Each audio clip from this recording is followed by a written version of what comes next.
আসসালামু আলাইকুম রহমতুল্লাহ।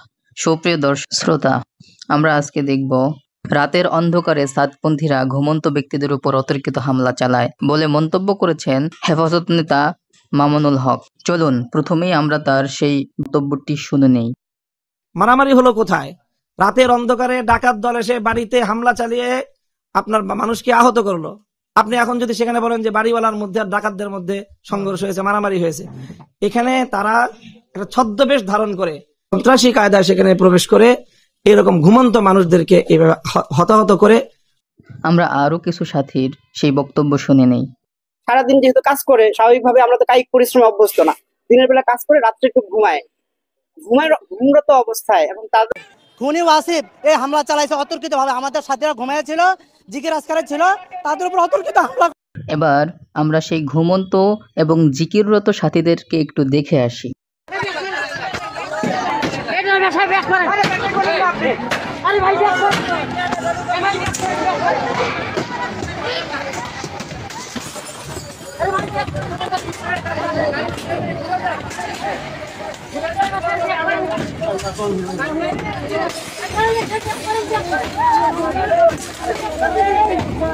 আল্লাহু আকবার, আল্লাহু আকবার। ভাই টানি যান, টানি যান, ভাই টানি যান না, ভাই টানি যান, টানি যান।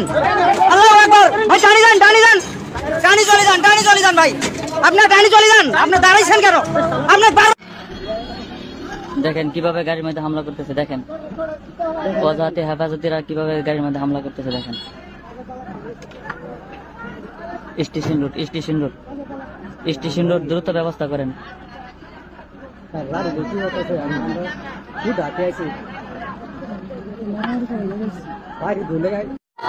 ওই দেখেন ওরা ভিডিও ইট মারতেছে, মাদ্রাসার ছাত্ররা ইট মারতেছে।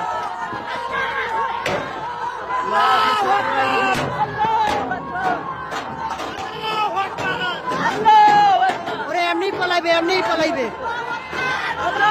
ওই দেখেন ইট মারতেছে, এই যে ইট মারতেছে, এই যে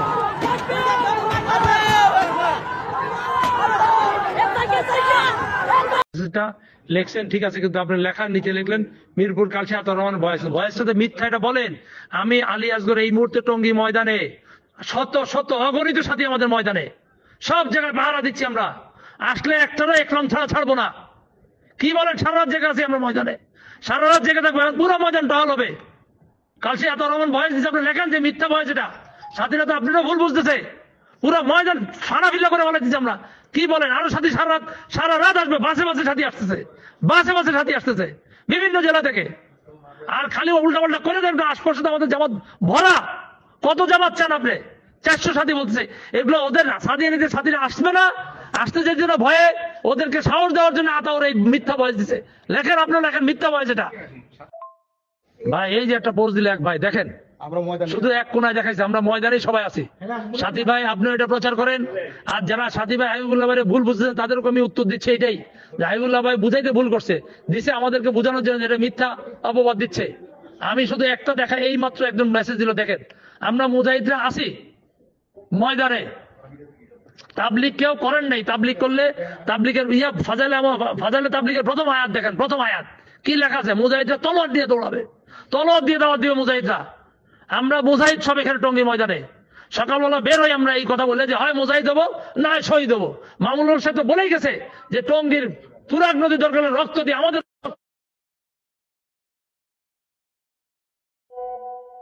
দেখুন, তারা বলছে তাদের সাথীরা ঘুমন্ত ছিল এবং ঘুমন্ত সাথীদের উপরে সাদপন্থীরা অতর্কিত হামলা করে। অথচ আমরা দেখতে পেলাম যে তারা কেউই ঘুমন্ত ছিল না এবং তারা জাগ্রত ছিল এবং তারা সাদপন্থীদের বিভিন্ন বাস এবং গাড়িতে হামলা চালায়। এরই পরিপ্রেক্ষিতে দুই পক্ষের মধ্যে সংঘর্ষ বাধে, এরপরে মারামারি হয়। এই সংঘর্ষের মূল কারণ ছিল মামুনুল হকের সেই বক্তব্য, যেখানে সে স্পষ্ট বলেছিল প্রয়োজনে তুরাগ নদী রক্তে লাল করে দেব, আর জুবায়েরপন্থীরা সেটারই বাস্তবায়ন করে। তাদের আরো কিছু গুজব এবং মিথ্যা সংবাদ শুনে আসি। এবং আমাদের টঙ্গীর ময়দানে অনেক লাশ পানিতে ভাসায় দিছে। এমন প্রায় শতাধিক সাথী আমাদের মারা গেছে, প্রায় শতাধিক সাথী মারা গেছে এবং শত শত প্রায় 5-6 সাথী আমাদের আহত হয়েছে। অনেক আলেম ওলামারে তুরাগ নদীতে মাইরা মাইরা ফালাইছে। জায়গা ডেট করে লাইছে আমার জায়গায় আমার অনেক সাদিয়ানি গ্রুপ সন্ত্রাসী গ্রুপ আমার রড দিয়া পিটাইছে রড দিয়া কিন্তু আঙ্গর সামনে 5-6 জন মারা গেছে না না না পরে কোন দিন রাত্রে 3:30টা মারছে আপনারা ঘুমন্ত অবস্থায় ছিলেন আমরা ঘুমন্ত অবস্থায় ছিলাম আমি লগে আছি। দেখুন তারা বলছে যে শতাধিক মানুষকে নিহত করা হয়েছে এবং তার চোখের সামনেই মারা গেছে অনেকজন এবং তাদের লাশকে তুরাগ নদীতে ভাসিয়ে দেওয়া হয়েছে। অথচ আমরা সবাই জানতে পেরেছি যে সেখানে মাত্র 3 জন মানুষ নিহত হয়েছেন। আল্লাহ তাআলা তাদেরকে জান্নাতবাসী করুন। এভাবে মিথ্যা কথা বলে তারা মানুষকে বিভ্রান্ত করার চেষ্টা করছে এবং তাবলিগের যে নিরীহ সাথী সাতপন্থীদেরকে তারা আওয়ামী লীগের দোসর বলে চালিয়ে দিচ্ছে এবং মানুষের মনে তাদের প্রতি অনাস্থা সৃষ্টির চেষ্টা করছে।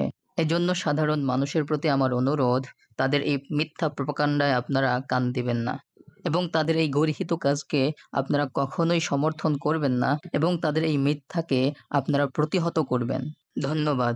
আসসালামু আলাইকুম ওয়া রাহমাতুল্লাহ।